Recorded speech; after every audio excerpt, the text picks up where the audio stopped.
I wanna wake up in the morning where the orange blossoms grow, and the sun comes peeping in where I've been sleeping, and the songbirds say hello. I love the fresh air and the sunshine. It's good for us, you know. So I'll make my home in Florida where the orange blossoms grow. Hello, I'm Sally Parks at the Palm Harbor Museum, and we have a wonderful opportunity today to talk to Scott Daniels. Scott has lived here a long time. We're going to find out more about him. And eventually, Scott, hi. Hi, good morning. Good morning. We're going to talk about the Pinellas Trail. Absolutely. But there's so many stories that kind of lead up to that. And though I've known you for more than 30 years, I know that, I know very little about your background and early life before you came to Florida, because I know you're not a native Floridian, but you have deep roots in Florida. Well, I feel like a native at this point after 33 years. 33 years. 33 years. Okay. I moved here in 1985, 86. Mm-hmm. I moved here because my now wife, Marcy, was living here, and I was living in Washington, D.C., and I was the national sales and marketing manager for a pharmacy company that serviced nursing homes and assisted living centers all over the United States. And so I traveled a lot out of the Washington, D.C. area.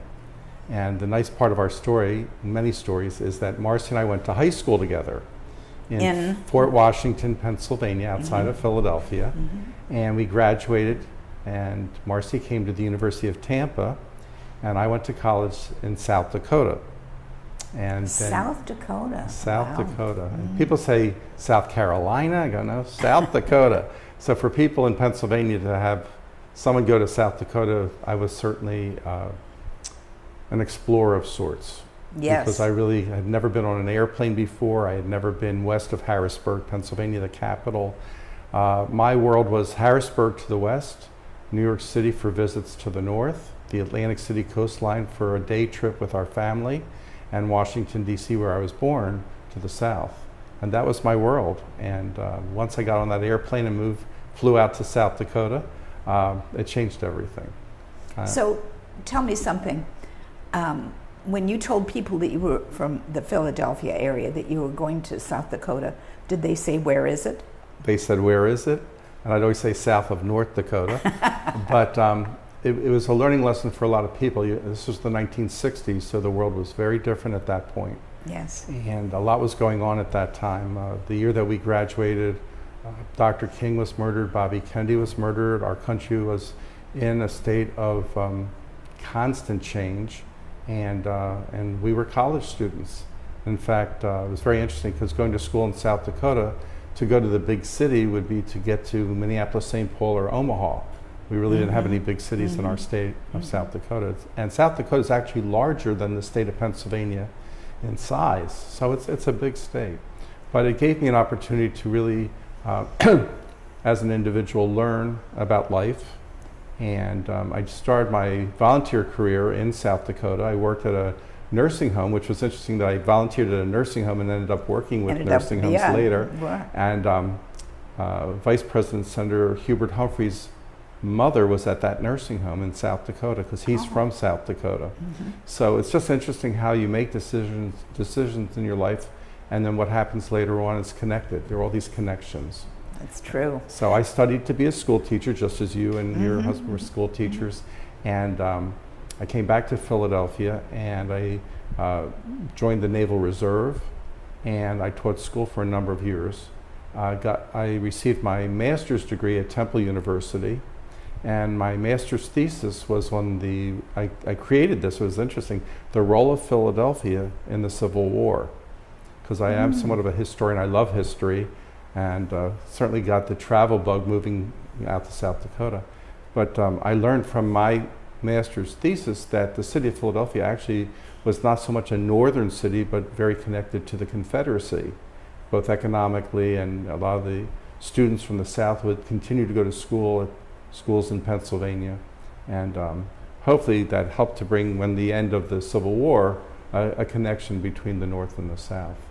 But, May I just make a comment about South Dakota? You know, the population of South Dakota is smaller than the population of Pinellas County. yes, I'm sure you know that. I know that. As both Dakotas are in several other states. Yes, and you know, moving to Pinellas County was an experience. I moved here late '85, early '86, and it was different than it is today.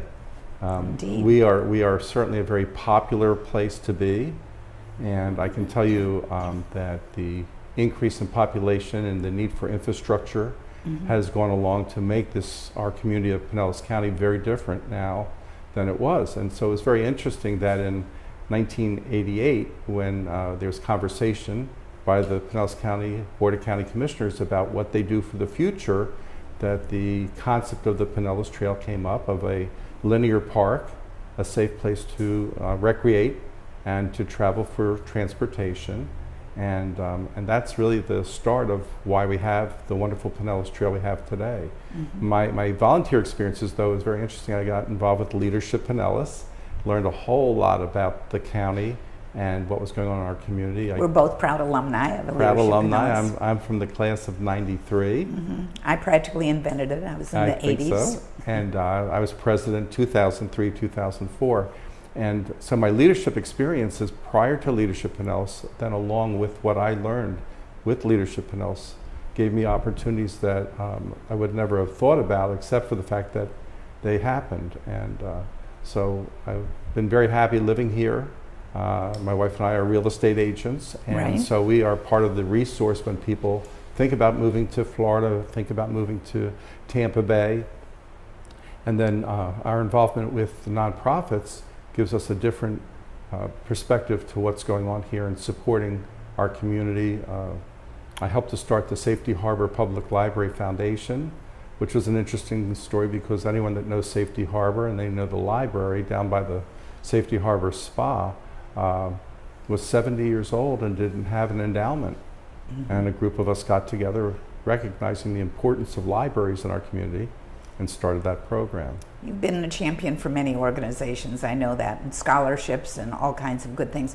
And it's, to me, important that you have a background with history, and here you are sitting in a museum of history.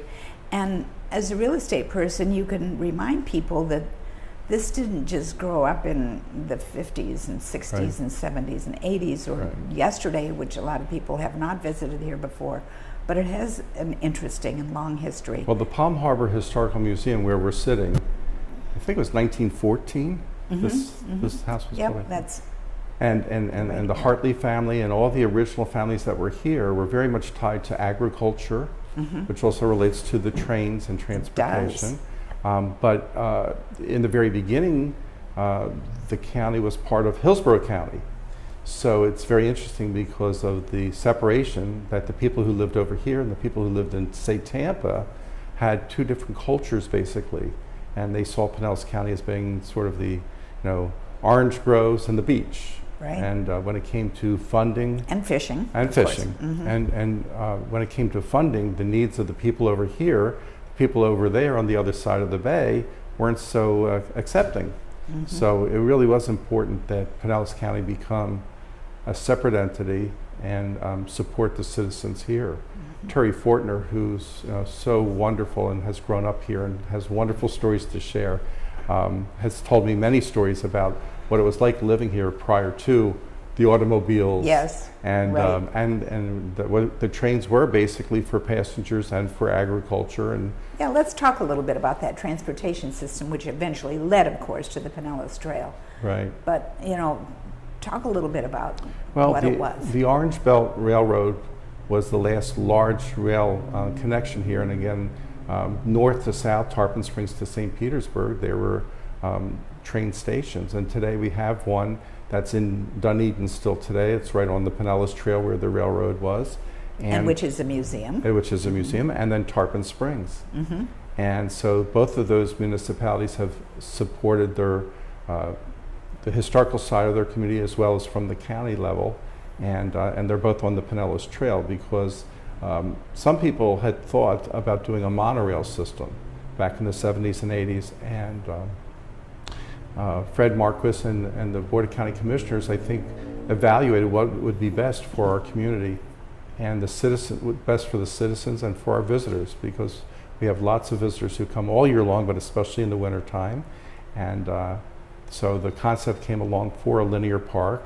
And once we didn't have the railroads running up and down the corridor, arrangements were made with the state of Florida, with the CSX rail line that was in charge, and that was the beginning of the Pinellas Trail. We officially opened on December 1st, 1990. Let's prior remember to that the trail, and of course we have lots of pictures and we'll point out some of them in a moment, but the trail ran north and south close to the beaches, actually. Yes.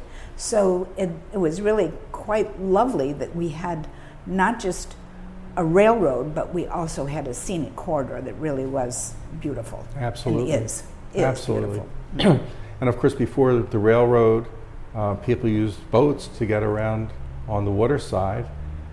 History of Tarpon Springs will tell you that they were the financial capital of Pinellas County for a very long time.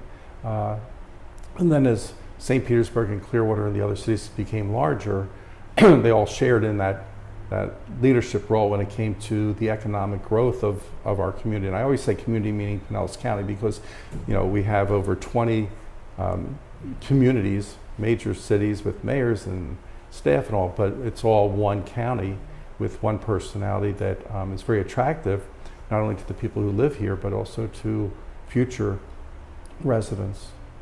Let's stop for a minute because I want to talk about the 80s and early 90s. In the late 1980s, we started to see some rolling of the idea of having something like a trail. Yes. But there were a lot of hurdles to overcome, weren't they?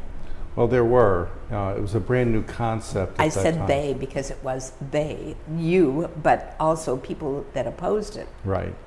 Well, it was a new concept, and in any situation you have people that are called NIMBYs, not in my backyard. Right. I want to go and enjoy something, but I don't want it in my backyard. So we had to educate the community about different trails across the country that were popular, that were successful. And so we talked about the one up in Tallahassee. St. Mark's Trail is close to our community. With 67 counties in Florida, it's very important to see now how the concept of trails, bike trails, recreational trails, linear parks, has become so popular that actually they're saying that it's as popular or more than living near a golf course, which was always the closest thing that people wanted, to have some sense of being able to recreate and be near their home. And So what did people say about not in my backyard? I mean, it was a little bit more than that. It was like there'll be bad influences well, they coming thought through. that you're talking about a corridor where the train went north and south. Mm-hmm. So the homes in Seminole and Largo and all the cities along that corridor had a train go by, but that didn't seem to bother them. But they thought if they had bicyclists, joggers, people in wheelchairs going up and down the trail, that might cause a problem. So we opened up the trail, as I mentioned, in December 1st, 1990, and it was 5 miles from Largo to Seminole, or Seminole to Largo, and it really was a wonderful kickoff. And from that 5 miles, we continued to grow, and with the support of the different communities. So today, now we're talking about a Pinellas Trail loop, which we have pictures of. Which Well, I let's point out where that loop might. As you can see on the map, the north to south corridor is complete, and then we went over on the north on Keystone Road to East Lake Road. Now, if you continue on Keystone Road, it takes you right to Brooker Creek Preserve, which has over 8,000 acres of natural wildlife. Such a beautiful preserve, isn't it? And they have an educational center there, and so people can walk or ride their bikes on the trail in addition to driving their cars.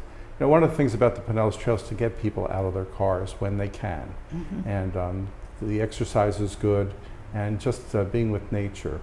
So then you go south now on East Lake Road. It'll go down through countryside and along the east side of the county, all the way down to St. Pete, northeast St. Pete, and around. Some of that is still being proposed? No, it's not proposed. It's being worked on and designed. Okay. Funding is available. They're going to look at overpasses. We have an underpass under US 19 in Tarpon Springs. And we have a new overpass in Dunedin that's been replaced the original. When you get to be 25 or so years old, it's time to make some changes. But the popularity of the Pinellas Trail is strong throughout the county. And Who uses the trail? Everyone uses the trail. We have all ages, parents with baby strollers, bicyclists, inline skaters, walkers, joggers, people in wheelchairs, people pushing wheelchairs. It really has become, next to our wonderful world-famous beaches, the most popular amenity that we have in Pinellas County, which is really something when you think about it. We're going to be celebrating our 30th anniversary on December the 5th, 2020, which is just a remarkable thing to think. And right around the corner. Right around the corner. So our citizens group that I've been volunteering with, called Pinellas Trails Incorporated, over the years has been involved in having the anniversaries for the 5th, 10th, 15th, 20th, and 25th anniversary, and we'll be working with Pinellas County Administration and the Board of County Commissioners to have a celebration for the 30th year. The Pinellas Trail has become world famous. We're in the Rail Trail Hall of Fame for the state of Florida and across the country. I don't know what that means. Well, it's a recognition by the National Rails to Trails Conservancy, which is the organization that works with thousands of trails across the country and more each day. We're realizing the benefit of trails on a health issue, transportation, recreation, and so people really benefit by having trails in their community. I can tell you as a realtor, a lot of people want a home, a property, a condo, as much as they want it on the beach. A lot like to be near the Pinellas Trail, have that access. And think of the day when there were those who didn't want the trail in their backyard because they thought there was some danger that of course they didn't know. Well, trail users are really very friendly people. I know that when we were up in the East Lake Corridor, people were saying that as the county and the state were widening East Lake Road. It originally was a dirt road, as you remember, years ago, and then it got to be 2 lanes and then 4 lanes and now 6. But people were afraid that bad people would come out on the trail. And what it was actually a buffer from the road itself. I had a personal situation where a woman came up to me and she said that her mother had dementia and she wandered. And she was concerned that the people on the trail, on their bicycles or walking, jogging, would harm her mother. And I said, I think it's the opposite. If they would see your mother wandering towards East Lake Road, they would probably talk to her and stop her from going into traffic. And she said, I didn't think about that. So I think it's a perspective. And let me tell you a couple of my trail stories. One is that a member of our Rotary Club had ALS, and he was riding in a scooter. And from his home in Fairway Estates to the Rotary Club in Dunedin, he could go on the trail with only short jogs on sidewalks. And it was so wonderful because he had the freedom. He didn't have to worry about a family member driving him or someone picking him up. He was so proud that he could do that and maneuver on his own.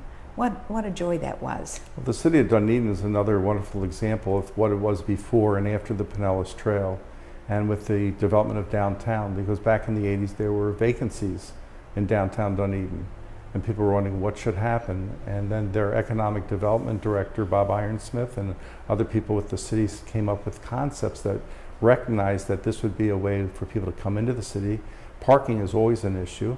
They ride their bikes or walk over.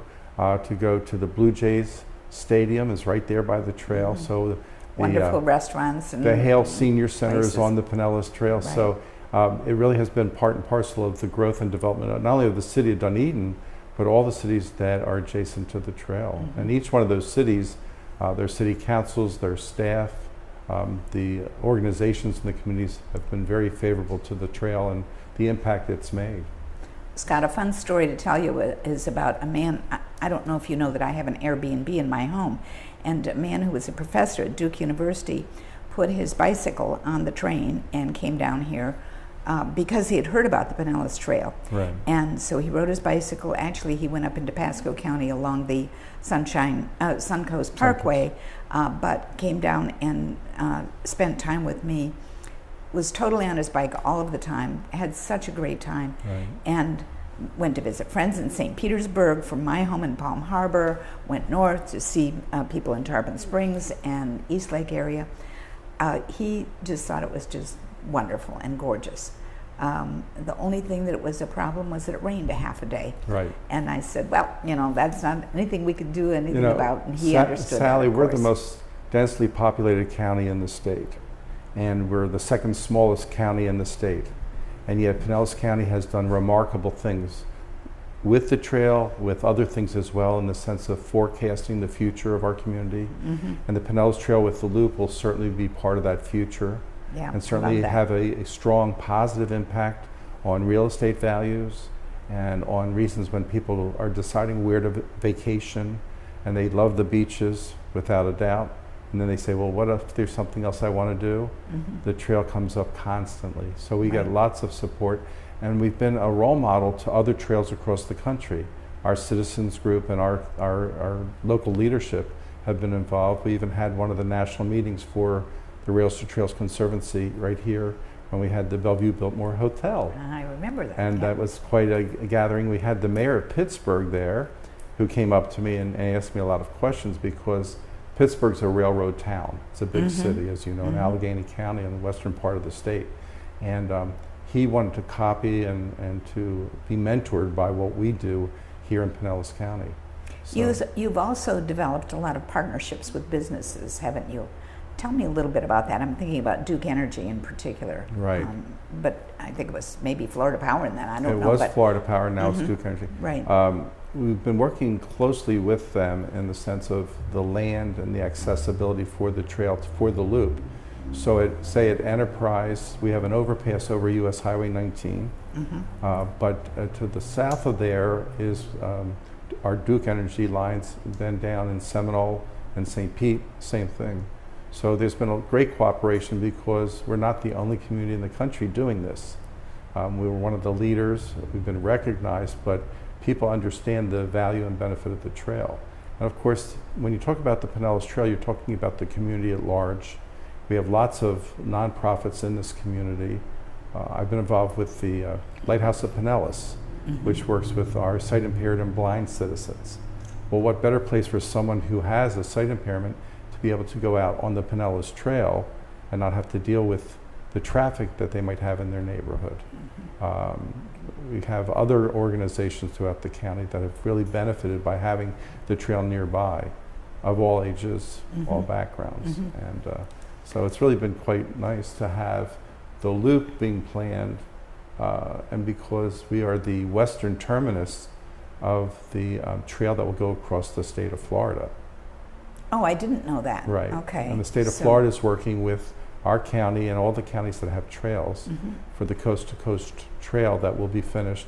And when that's finished, it'll go from Pinellas County on the western part of Florida to Brevard County over by Titusville and Melbourne on the east coast by the Atlantic Ocean.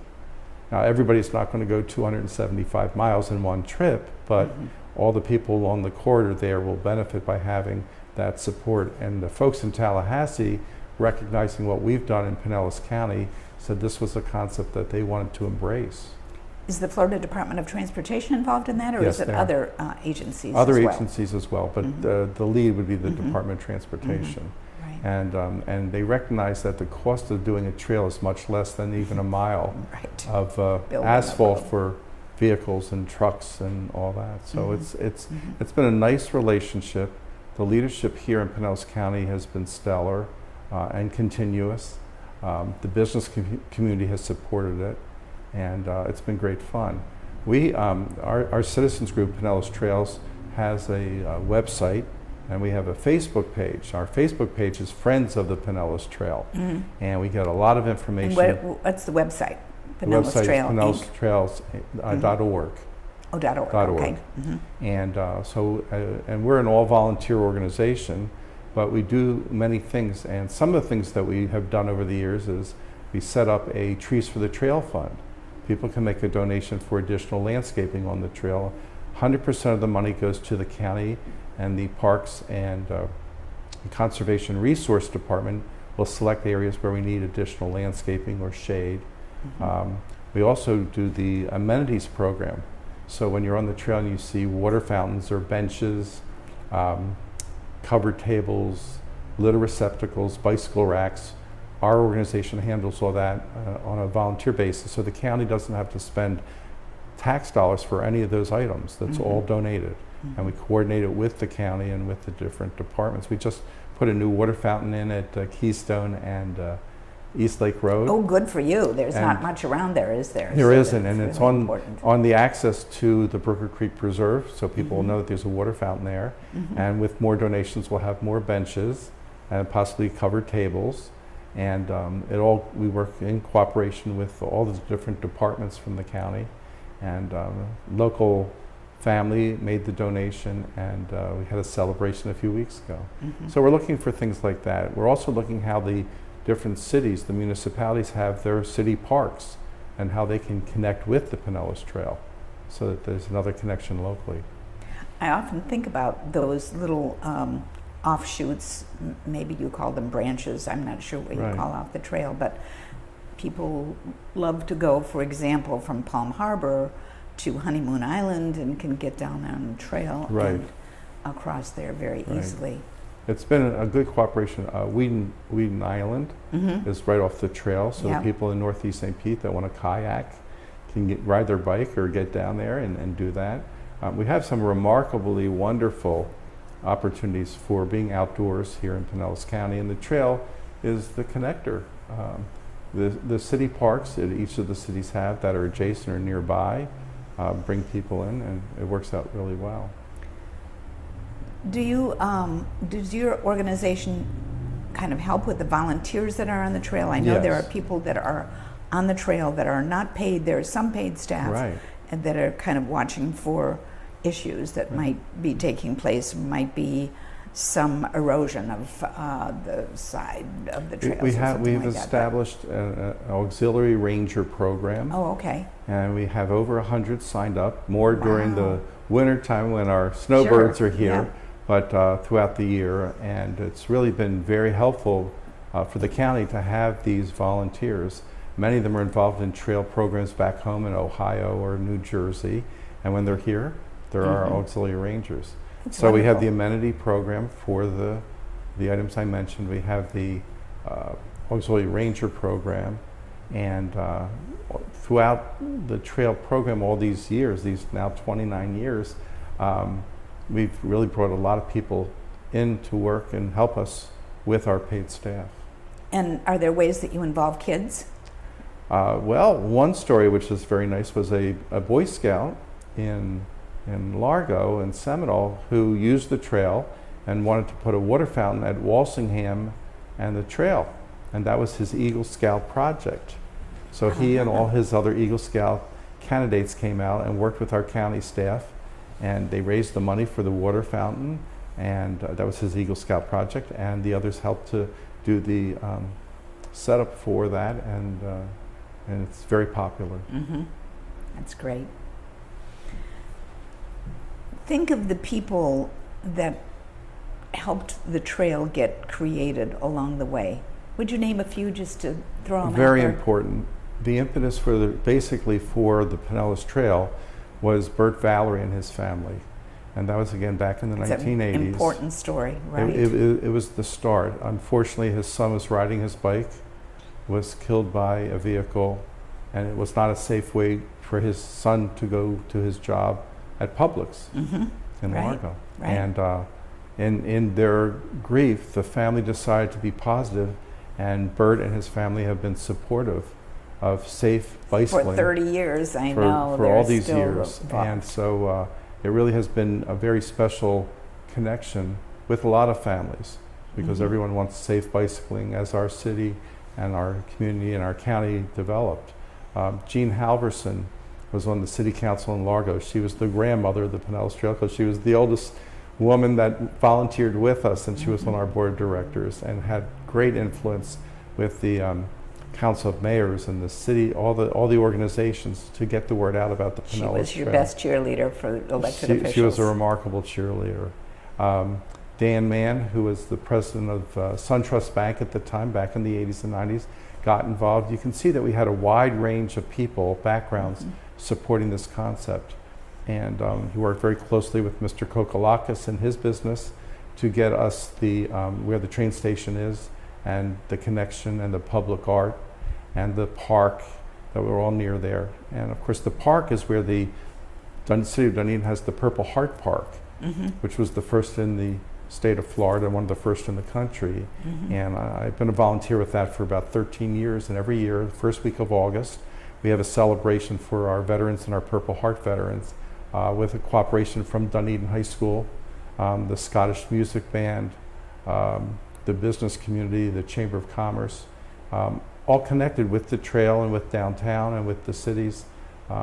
So the concept has really been very well accepted by our community, and I think that that's been part of the success, is that we are a broad-based group of people.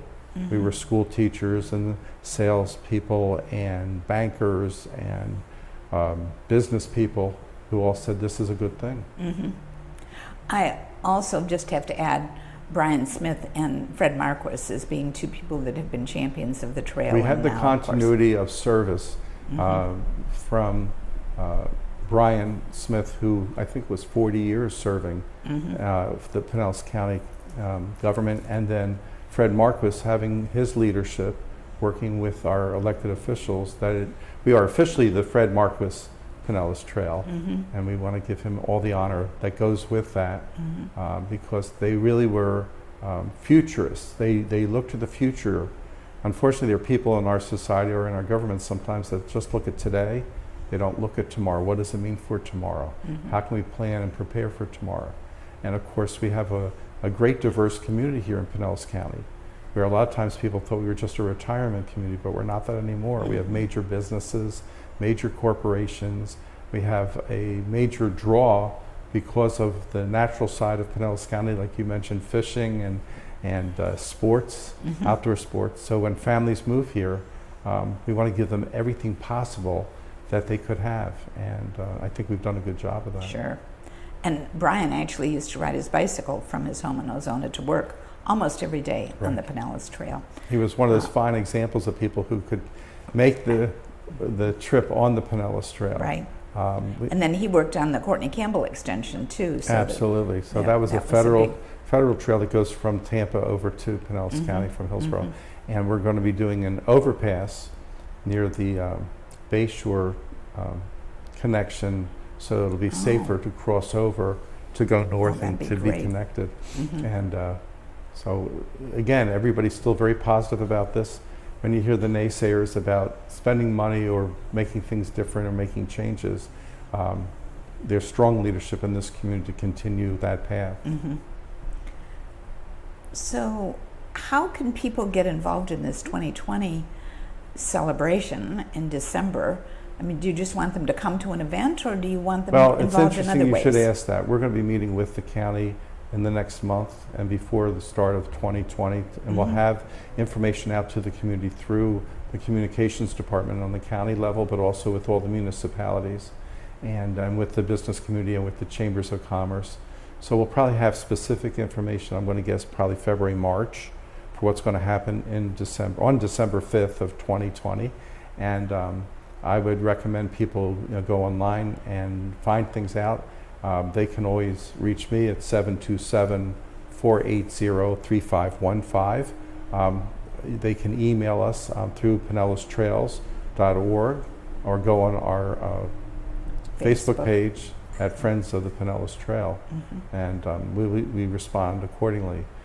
Many of the amenities that are donated to the trail come directly to us, or sometimes they'll come to a city, say the city of St. Petersburg. Then the city of St. Petersburg gets in touch with our citizens group, and we take care of everything for them, so they don't have to take staff time or any tax dollars to do that. We have a business in St. Pete that set up an oasis on the Pinellas Trail called Northwest Collision, and the folks at Northwest Collision have a covered table, a water fountain, and a litter receptacle on the trail near the entrance to their business.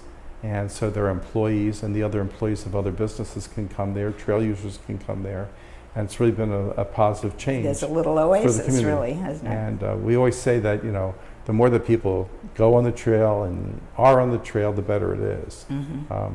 We do approximately 90 to 100,000 people a month, and we have done that all these years. Wow. And of course, depending on the weather, If it's raining, there's less people if it's very hot, but otherwise, when we have our wonderful weather and we have a cool breeze, lots of people are out, bicycle groups, bicycle clubs, and they all appreciate the advancement of the Pinellas Trail to become the Pinellas Trail Loop. You can see on the map also that it shows, and they'll probably do a close-up of equestrian trails, community trails, the loop itself, the trail itself, and it really brings us all together. Gets us out of our cars. We have testimonials of people who lived in neighborhoods, never spoke with their neighbors because they got in their car and they went shopping or went to work, went to the library.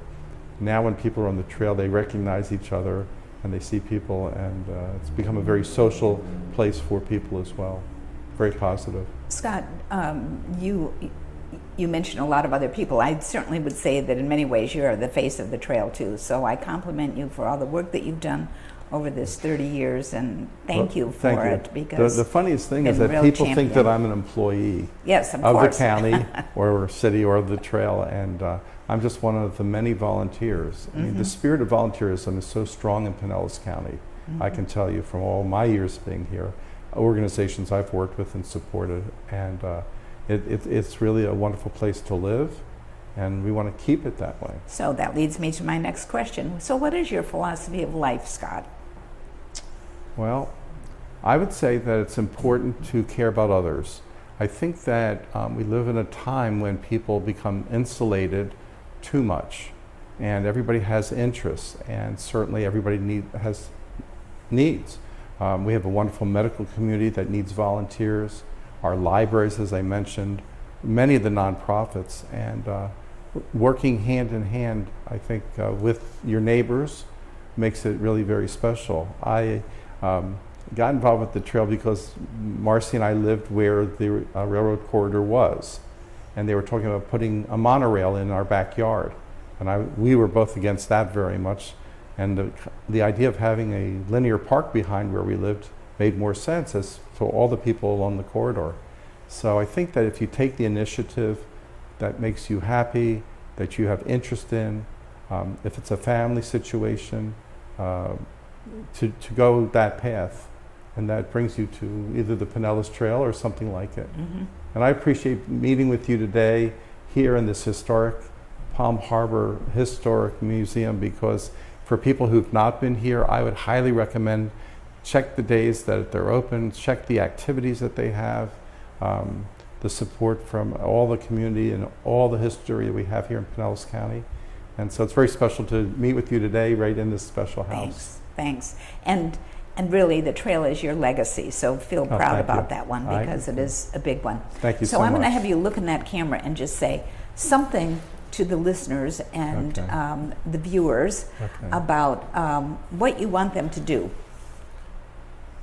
Take action, Scott. All right. It's very important that we follow our hearts in the world, that we take care of our family and our neighbors and our friends, but think in a larger sense about our community. We have a wonderful community here, proven examples of what to do. Bring your ideas with you, get in touch with the people who are involved, and I think it'll make it a better place. You'll be a better person.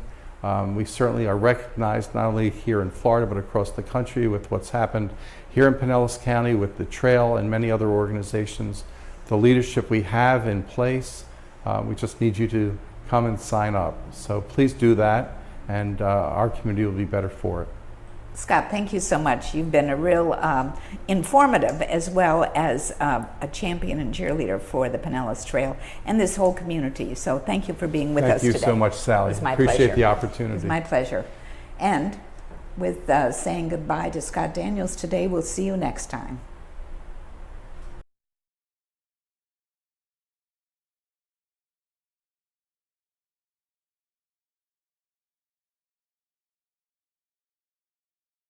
Sally, I wanted to share with you another wonderful part of the Pinellas Trail, and that's our Adopt a Mile program. Oh, tell us about that. Keep Pinellas Beautiful is a wonderful organization that we have that covers the whole county. So everything from our waterways to our beaches throughout the community, but they've also connected with the Pinellas Trail on this Adopt a Mile program. So anyone that goes on the trail can measure how far they've gone by the Adopt a Mile signs, and we have 40, if not 50, adopters who've taken over, checking on the trail, picking up trash, greeting people, and it's been a wonderful experience. So when they came up with the concept, I was against it because I thought we don't need more signs on the trail. However, I realized the value of it, and so Marcy and I adopted the mile in downtown Dunedin between Beltree's and the Hale Center up to Jackson Street, which goes right through downtown. So it's a half mile to the north and a half mile to the south. It's one of the busiest sections of the trail. There's all kinds of activities every weekend and every week in downtown Dunedin. So we're looking for more volunteers as we extend the trail on the loop and even for the other areas. Now, the Dunedin Mile is also adopted by the Chamber of Commerce of Dunedin and the Keller family. So there are 3 adopters for 1 mile to make sure that everything is done well. And we're very proud of that, and we hope that other people will volunteer. So and do what's that. the obligation to adopt a mile? Just go to Keep Pinellas Beautiful. There's no charge, and you're just requested and required to go on the trail every other month. Keep it neat and beautiful. Absolutely. All right. It's a Great. good part. Thanks, Scott. Thank you.